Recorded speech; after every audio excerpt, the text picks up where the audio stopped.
This interview is brought to you in association with Rabobank.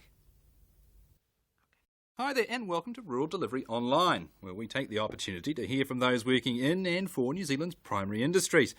Philip Gregan is the Chief Executive of New Zealand Wine Growers and he joins me now. Philip, welcome. It's a pleasure to be here.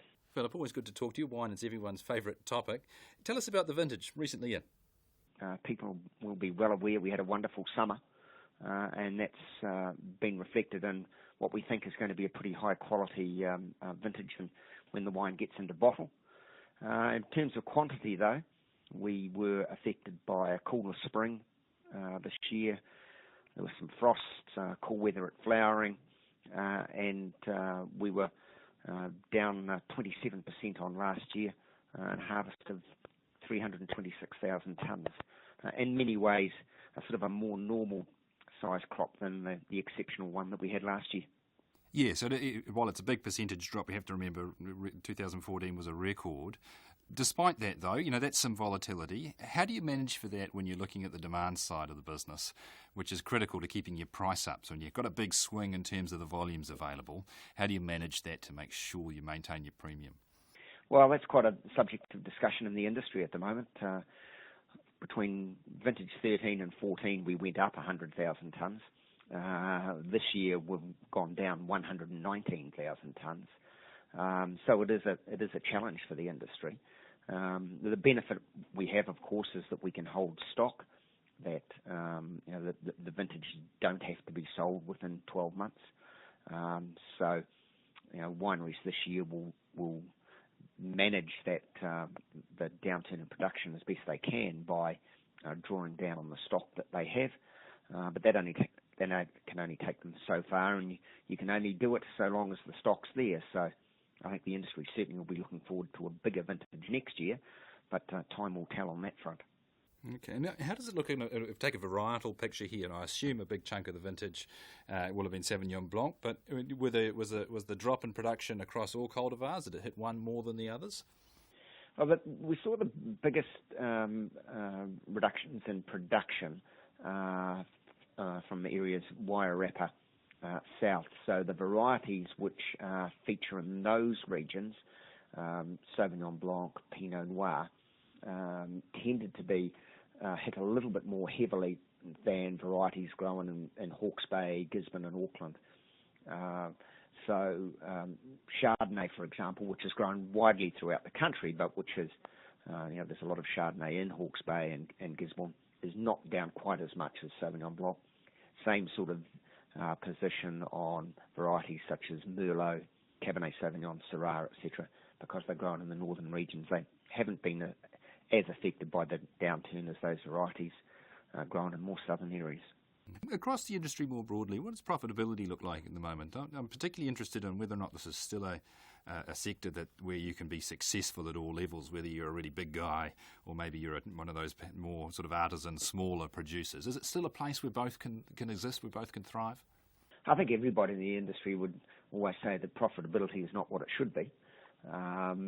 If we put that to the side, though, I think a key thing about the success of New Zealand wine on the international markets has been we've had a combination of successful small, medium and large-sized companies. The small companies do the idiosyncratic, different sorts of wine styles, incredibly high quality. They have a rarity factor that attracts a certain type of consumers. And our larger companies provide the commercial critical mass to help supply the supermarkets and the big chains. So together they enable us to hit all segments of the market. And so yes, there is an opportunity there. There is a place for different sized companies without a doubt. What advantage individual businesses take of that opportunity, of course, is up to them. I guess the large operators also play a pretty key role in maintaining the relatively affordable prices that we've come to enjoy for a good quality product, at least here in New Zealand. Well, yeah, I think that's one of our key success factors is while certainly our wines are not cheap on the international stage, they do represent, because of their quality, incredibly good value for money. So in the UK, for example, our average price is approaching £7.50 per bottle. It's £2 ahead of the market average. But what market commentators continue to comment on is the fantastic quality of New Zealand wine and the fact that it represents great value even at those higher price points.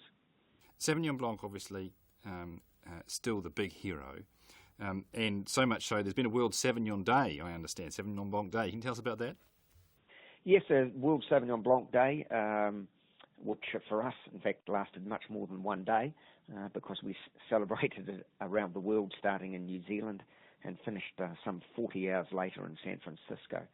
It was an initiative of a Californian winery about 5 years ago. We've picked up on it in recent years, and we had events this year in New Zealand, Hong Kong, Melbourne, London, New York, Toronto, and finished off with an event at Twitter headquarters in San Francisco, actually. And really, it's just the aim is to get people talking about Sauvignon Blanc on social media, generate interest in the variety and the wine style, and we had great pickup this year. It was really successful for us. At the same time, the industry is trying to broaden its offer, to bring in new varieties, new styles, to grow its audience, I suppose, and to create some resiliency, I assume. How's that going? Well, you look at the numbers, and 85% of our exports are Sauvignon Blanc, and on the face of it, you would say, well, Sauvignon Blanc's doing really well, and we're not succeeding with other varieties. But if you dig down into the numbers a little bit, what we'll see is that Sauvignon Blanc's been an incredible success story, and it does overshadow everything else. But we're doing really well with varieties such as Pinot Noir and Pinot Gris in the international market. In a place such as China, we're doing well with Cabernet and Merlot and Syrah. So we're working very hard with those other varieties, but yes, everything else is in the shadow of Sauvignon Blanc, but it's just because it's been so hugely, spectacularly successful. But without doubt, Pinot Noir, from a red wine perspective, and some of those other varieties are doing really well. Now, some of the biggest drinkers of our Sauvignon Blanc, beyond those in the UK, of course, the United States, you're very excited about the TPP. What sort of impact will that have if it comes off in its gazetted form for the wine sector? Well, the United States and Canada, of course, which is also a TPP negotiator, that's our fastest growing market at the moment. We see there's a big opportunity. Our exports to the US are currently worth about $350 million. Our tariffs into there aren't big. They're 5%, so quick calculation, that's $17 million that we're paying in tariffs at the moment. But we would imagine our sales into the United States could well double over the medium term. So that those tariffs would be worth somewhere in excess of $30-odd million. So in terms of tariffs, hopefully TPP will deliver that money back to the New Zealand wine industry, which will be really good. But I think also TPP is about setting the regulatory framework in Asia and having a regulatory framework that works for exporters and importing countries. And we're really excited about that opportunity that exists in the Asian markets. Japan is a wine market that we are trying hard in, but it is a difficult market, and we think TPP would assist there. One of the things that I've always been very impressed with in the wine sector is you've managed to grow your number of countries you sell to, grow your premium, despite the fact that you've been through a period of a very strong New Zealand dollar. Now, there's a lot of bearish talk now particularly about the rate against the US.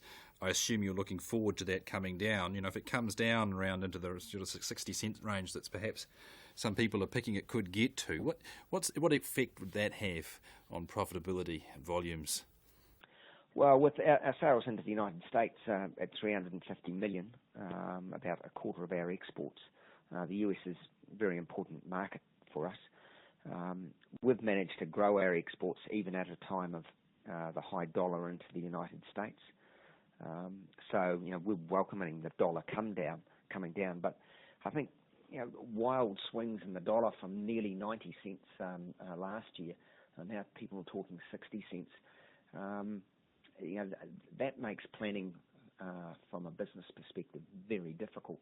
Yes, there'll be some windfall profits there, which would be very nice. But the downside of that was we may see some short-term investment in the industry, which is built around a low dollar. What then happens when the dollar goes back up? People need to think long-term, not short-term. So we'll take the benefit when it's there, but people need to take a long-term view of markets, not a currency-driven one. Yeah, well, actually, that reminds me of the dairy industry. So I'll put you on the spot. We've only got a few minutes left here. But, a lot of people are probably not aware that around the world, in some markets, wine is a very commoditised product. And New Zealand's been very good at not playing in that space. Looking at the dairy industry, people who perhaps invested at a certain payout level, a sector that perhaps hasn't moved up the value chain perhaps as far as it should, would you be prepared to offer some words of advice? All right, so our comment from a New Zealand wine industry perspective is we are not a low-cost producer. We're a high-cost producer, and we've really had no option but to focus on the top end of the market. And to do that, we've had to think about the long-term strategic position of New Zealand wine in the international marketplace. And that would be my only piece of advice. Think about the long term. Think where the best profit is to be had long-term, and invest there. Short-termism is not good. So think about the long term, and I would deeply suspect the long-term profit is best in brands rather than commodities. Sounds like sound advice. Philip, always good to talk to you. Thanks very much for your time today. Cheers, Roger. This interview was brought to you in association with Rabobank.